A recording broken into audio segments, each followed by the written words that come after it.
रहीम अस्सलाम वालेकुम dear students. हम पढ़ रहे हैं रिकम्बिनेंट डीएनए टेक्नोलॉजी और इसमें इंसुलिन के जीन के हिसाब से बात की जा रही है कि इंसुलिन हम प्रोड्यूस कराना चाहें बैक्टीरिया के ज़रिए तो क्या करें। तो हमने इसकी आधी से ज़्यादा डिटेल्स पढ़ ली थी, आज थोड़ी सी डिटेल और रहती हैं वो पढ़ेंगे। सबसे पहले हमने इंसुलिन के जीन को आइसोलेट किया था। ये पेंक्रियास के आइलेट्स ऑफ लैंगरहान के बी सेल्स के न्यूक्लियस में अंदर जाके क्रोमोसोम नंबर 11 से काट के अलग किया था रिस्ट्रिक्शन एंडोन्यूक्लियस की मदद से। फिर हमने उसको वेक्टर में रखा था और हमने जो वेक्टर इस्तेमाल किया वो प्लास्मिड ही था और उसका नाम था PBR 322 और उसकी मॉडिफाइड दो शक्लें थी, PUC 18 और PUC 19। ये दो इसलिए इस्तेमाल किए थे कि इंसुलिन के जीन दो थे। फिर हमने जो इंसुलिन का एक्चुअल जीन था उसमें कुछ चीज़ें ऐड कर दी थी। ऐड इस तरह से, मसलन ये जीन था तो इससे पहले कुछ प्राइमर के नाम से कुछ न्यूक्लियोटाइड जोड़े थे, कुछ बीटा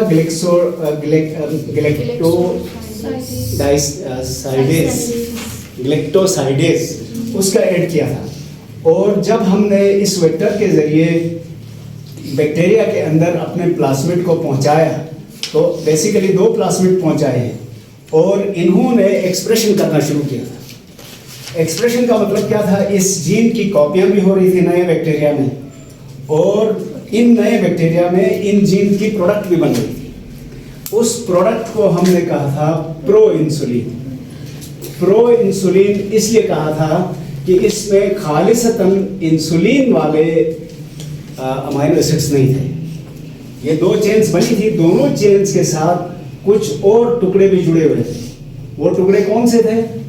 ये प्राइमर वाले भी थे और बीटा ग्लेक्टोसाइडेज उसके भी पार्ट्स मौजूद थे।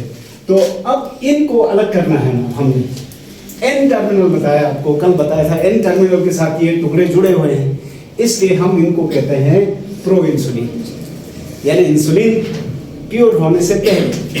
अब हमने इन प्रो इंसुलिन को क्या करना है, एक्सट्रैक्ट करना है। ये बैक्टीरिया है, इस बैक्टीरिया ने प्रो इंसुलिन बना लिया है, दोनों चेन्स अलग अलग हैं और उनके साथ कुछ और टुकड़े भी जुड़े हुए हैं। तो इसको एक्सट्रैक्ट करने के लिए क्या करेंगे, एक केमिकल है जिसको कहा जाता है साइनोजिन ब्रोमाइड।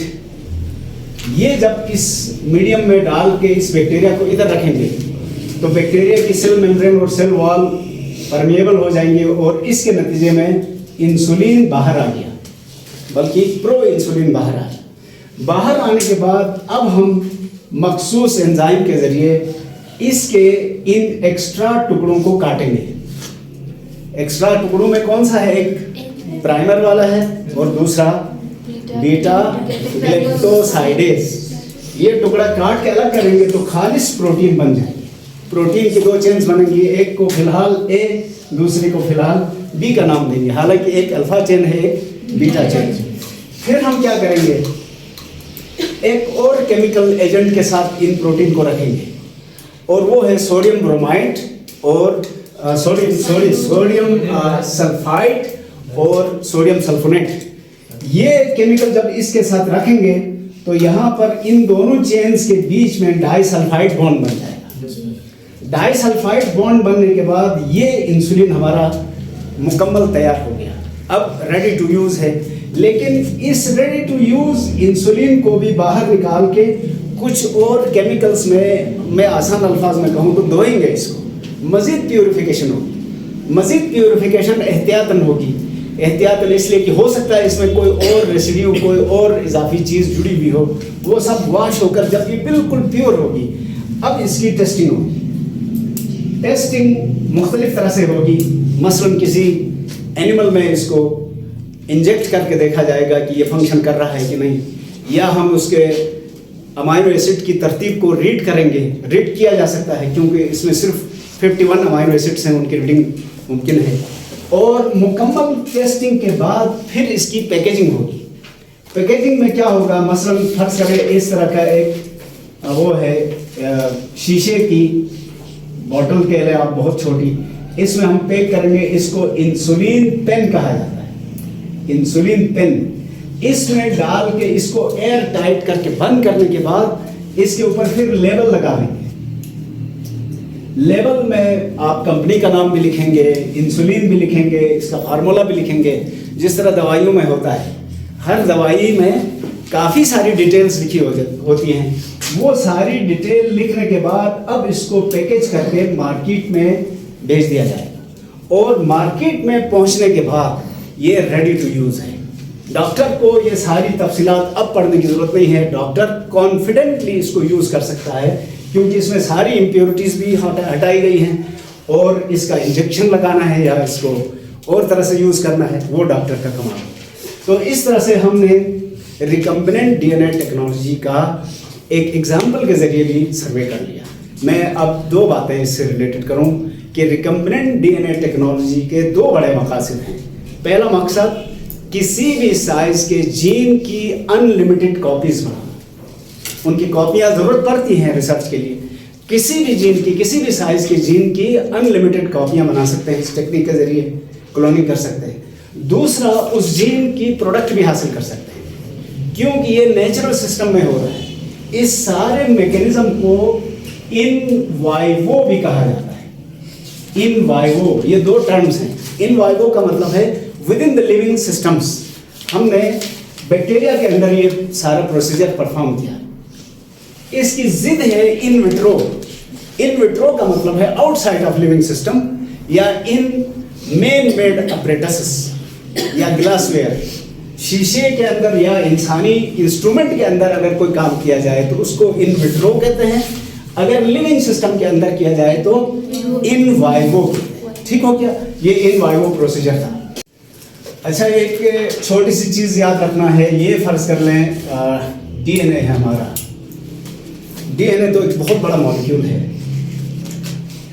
इसका प्योर जीन फर्ज कर लें ये है, यहाँ से यहाँ तक जीन है, इसके पीछे, इसके आगे इसके लवाजिमात हैं जो जीन का काम नहीं करेंगे लेकिन जीन के एग्जिस्टेंस, जीन के एक्टिविटी में मदद करेंगे। तो अगर हम फर्ज करें इससे आरएनए बनाने लग जाए तो आरएनए सिर्फ इसका नहीं बनेगा। आरएनए इससे पहले के कुछ टुकड़े का भी बन सकता है, इसके बाद के कुछ टुकड़े का भी बन सकता है। तो फंक्शनल आरएनए तो यही होगा, एमआरएनए। अब जो फंक्शनल हिस्सा होता है एमआरएनए का, इसको एक्सोन कहते हैं। ई से शुरू करना है, एक्सोन। और जो गैर जरूरी टुकड़े इधर आए हैं इनको कहा जाता है इंट्रोन्स। तो इससे प्रोटीन बनाने से पहले जरूरी है कि इन इंट्रोन्स और एक्सोन्स को अलग किया जाए। ऐसा इधर हुआ है, मैं बताना भूल गया, जो बीटा गैलेक्टोसाइडेज था और प्राइमर था, वो टुकड़ा दरअसल गैर जरूरी था प्रोटीन बनाने के लिए, उसको काटना पड़ेगा। अब इस एमआरएनए को कहाँ ले जाया जाएगा? न्यूक्लियस के न्यूक्लियोलस में ले जाया जाएगा। इसको न्यूक्लियोलस में आरएनए की स्प्लाइसिंग होगी। स्प्लाइसिंग का मतलब यह है कि इस न्यूक्लियोलस में लाकर आरएनए के इंट्रोन्स को काटा जाएगा।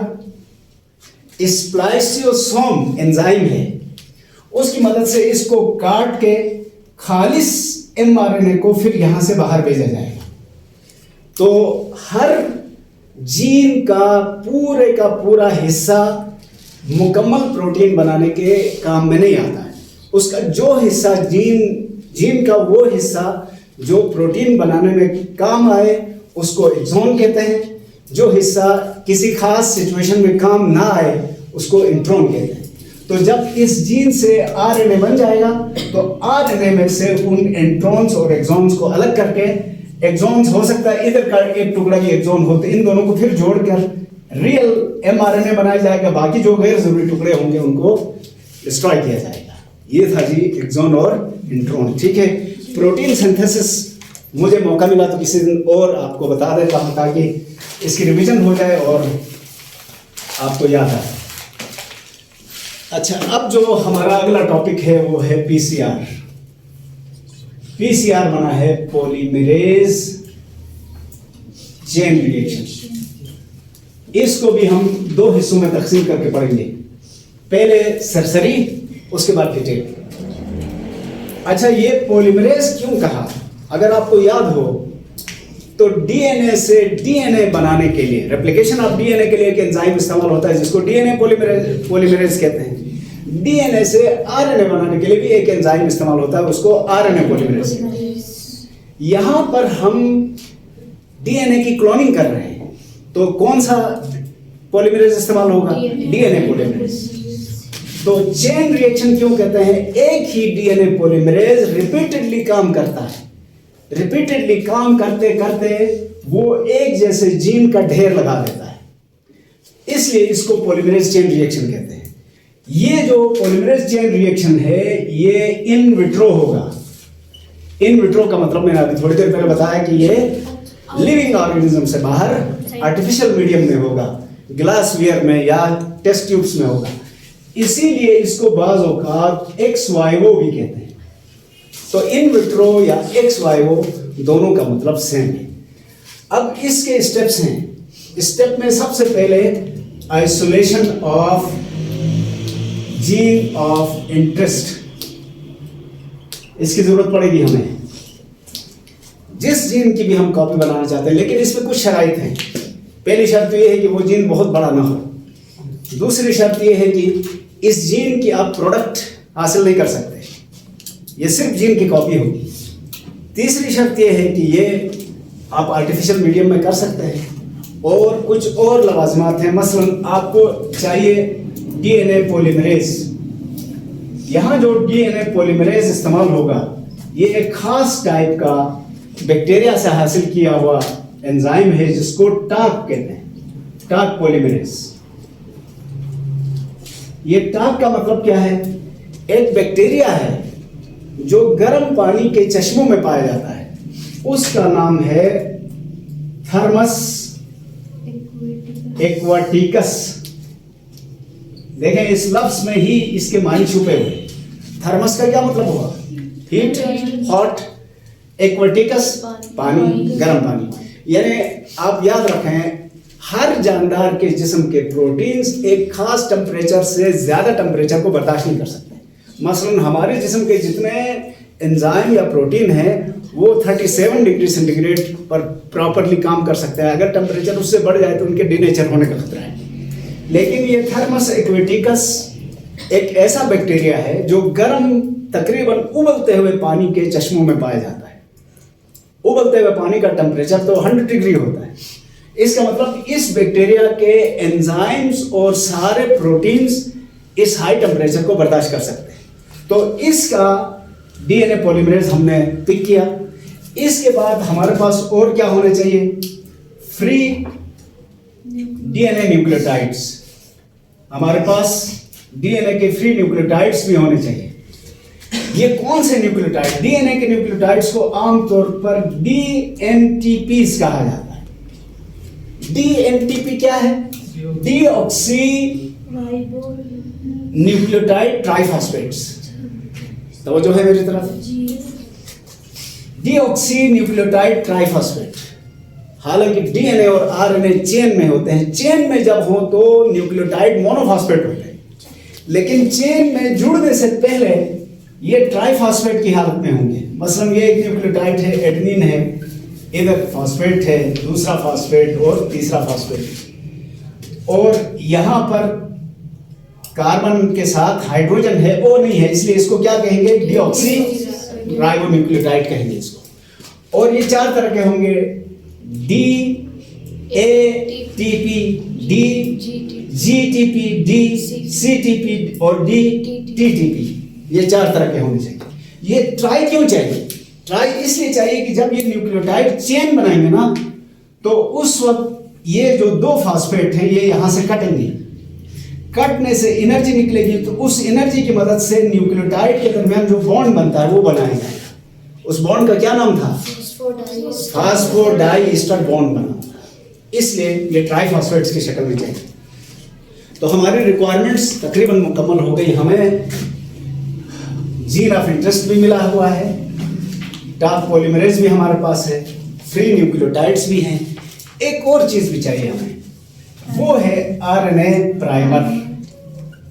ये आरएनए प्राइमर दरअसल 10 से लेकर 20 तक आरएनए के न्यूक्लियोटाइड का एक टुकड़ा है।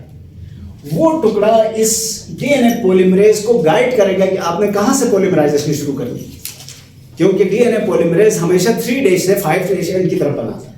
तो किस 3' एंड से बनाना है, जिसके साथ आरएनए प्राइमर जुड़ा होगा, उधर से ये सिलसिला है। ठीक है,